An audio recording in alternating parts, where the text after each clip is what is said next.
जनेऊ। जनेऊ का नाम सुनते ही सबसे पहले जो चीज मन में आती है वो है धागा। दूसरी चीज है ब्राह्मण। जनेऊ का संबंध क्या सिर्फ ब्राह्मण से है? ये जनेऊ पहनते क्यों हैं? क्या इसका कोई लाभ है? जनेऊ क्या, क्यों, कैसे, आज आपका परिचय इससे ही करवाते हैं। जनेऊ को उपवीत, यज्ञसूत्र, व्रतबंध, बलबंध, मोनीबंध और ब्रह्मसूत्र के नाम से भी जाना जाता है। हिंदू धर्म के 24 संस्कारों, आप सभी को 16 संस्कार पता होंगे, लेकिन वो प्रधान संस्कार हैं। 8 उप संस्कार हैं जिनके विषय में आगे आपको जानकारी दूंगा। में से एक उपनयन संस्कार के अंतर्गत ही जनेऊ पहनी जाती है, जिसे यज्ञोपवीत धारण करने वाले व्यक्ति को सभी नियमों का पालन करना अनिवार्य होता है। उपनयन का शाब्दिक अर्थ है सन्निकट ले जाना, और उपनयन संस्कार का अर्थ है ब्रह्म, ईश्वर और ज्ञान के पास ले जाना। हिंदू धर्म में प्रत्येक हिंदू का कर्तव्य है जनेऊ पहनना और उसके नियमों का पालन करना। हर हिंदू जनेऊ नहीं पहन सकता है। सिर्फ 3 वर्णों को यह अधिकार दिया गया। शूद्र वर्ण को जनेऊ पहनने और इस कारण शिक्षा का अधिकार नहीं दिया गया। जनेऊ धारण करने के बाद ही द्विज बालक को यज्ञ तथा स्वाध्याय करने का अधिकार प्राप्त होता है।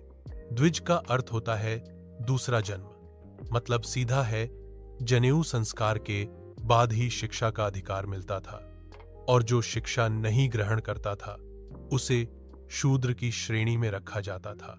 वर्ण व्यवस्था।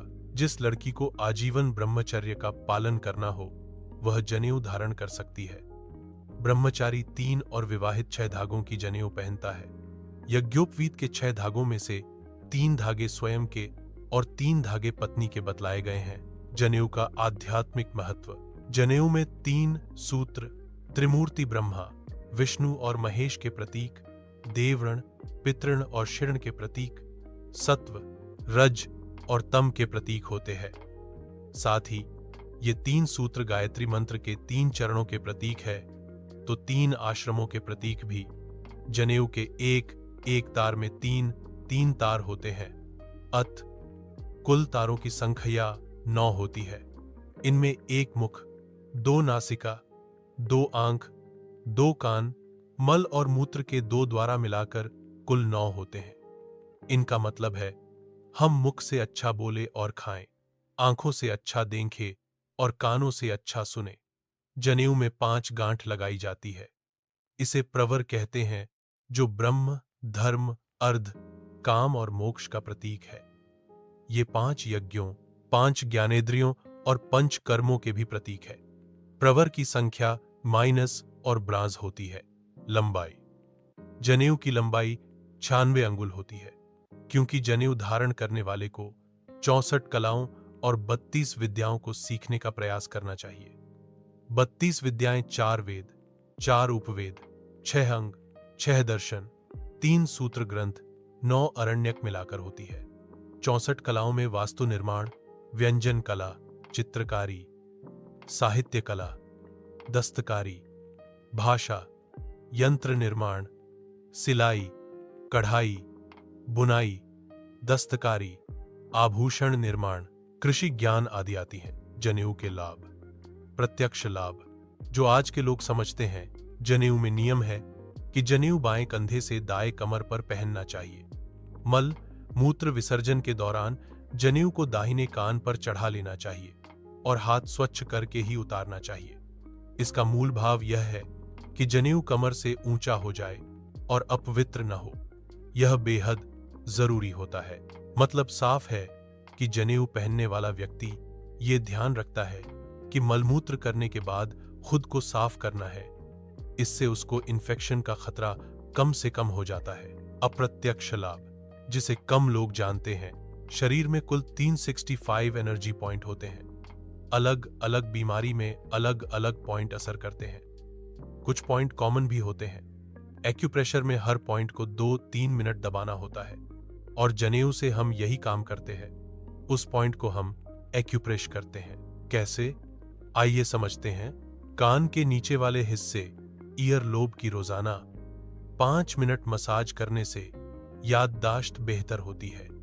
यह टिप पढ़ने वाले बच्चों के लिए बहुत उपयोगी है। अगर भूख कम करनी है तो खाने से आधा घंटा पहले कान के बाहर छोटे वाले हिस्से ट्राइगस को 2 मिनट उंगली से दबाएं। भूख कम लगेगी। यहीं पर प्यास का भी पॉइंट होता है। निर्जला व्रत में लोग इसे दबाएं तो प्यास कम लगेगी। एक्यूप्रेशर की शब्दावली में इसे पॉइंट GV20 या DU20 कहते हैं। इसका लाभ आप देखें।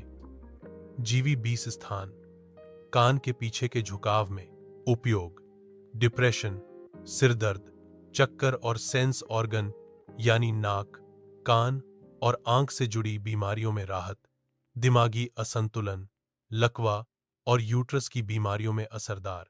दिए गए चित्र में समझें। इसके अलावा इसके कुछ अन्य लाभ जो क्लिनिकली प्रमाणित हैं। 1. बार बार बुरे स्वप्न आने की स्थिति में जनेऊ धारण करने से ऐसे स्वप्न नहीं आते। 2. जनेऊ के हृदय के पास से गुजरने से यह हृदय रोग की संभावना को कम करता है, क्योंकि इससे रक्त संचार सुचारू रूप से संचालित होने लगता है। 3. जनेऊ पहनने वाला व्यक्ति सफाई नियमों में बंधा होता है। यह सफाई उसे दांत, मुंह, पेट, कृमि, जीवाणुओं के रोगों से बचाती है। 4. जनेऊ को दाएं कान पर धारण करने से कान की वह नस दबती है जिससे मस्तिष्क की कोई सोई हुई तंद्रा कार्य करती है। 5. दाएं कान की नस अंडकोश और गुप्तेंद्रियों से जुड़ी होती है। मूत्र विसर्जन के समय दाएं कान पर जनेऊ लपेटने से शुक्राणुओं की रक्षा होती है। 6. कान में जनेऊ लपेटने से मनुष्य में सूर्य नाड़ी का जागरण होता है। 7. कान पर जनेऊ लपेटने से पेट संबंधी रोग एवं रक्तचाप की समस्या से भी बचाव होता है। जनेऊ संस्कार का महत्व। यह अति आवश्यक है कि हर परिवार धार्मिक संस्कारों को महत्व देवें। घर में बड़े बुजुर्गों का आदर व आज्ञा का पालन हो। अभिभावक बच्चों के प्रति अपने दायित्वों का निर्वाह समय पर करते रहे। धर्मानुसार आचरण करने से सदाचार, सद्बुद्धि, नीति, मर्यादा, सही गलत का ज्ञान प्राप्त होता है और घर में सुख शांति कायम रहती है। यह नियम ऊंची जातियों में होता है। 1. जनेऊ यानी दूसरा जन्म पहले माता के गर्भ से दूसरा धर्म में प्रवेश से माना गया है। 2. उपनयन यानी ज्ञान के नेत्रों का प्राप्त होना। यज्ञोपवीत यानी यज्ञ हवन करने का अधिकार प्राप्त होना। 3. जनेऊ धारण करने से पूर्व जन्मों के बुरे कर्म नष्ट हो जाते हैं। 4. जनेऊ धारण करने से आयु, बल और बुद्धि में वृद्धि होती है। 5.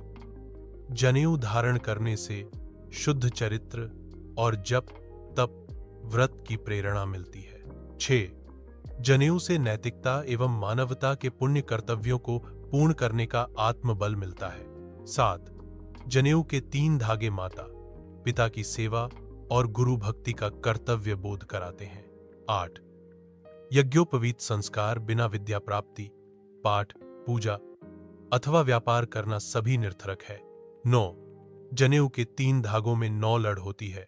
फलस्वरूप जनेऊ पहनने से 9 ग्रह प्रसन्न रहते हैं। 10. शास्त्रों के अनुसार ब्राह्मण बालक 0-9 वर्ष, क्षत्रिय 11 वर्ष और वैश्य के बालक का 13 वर्ष के पूर्व संस्कार होना चाहिए और किसी भी परिस्थिति में विवाह योग्य आयु के पूर्व अवश्य हो जाना चाहिए।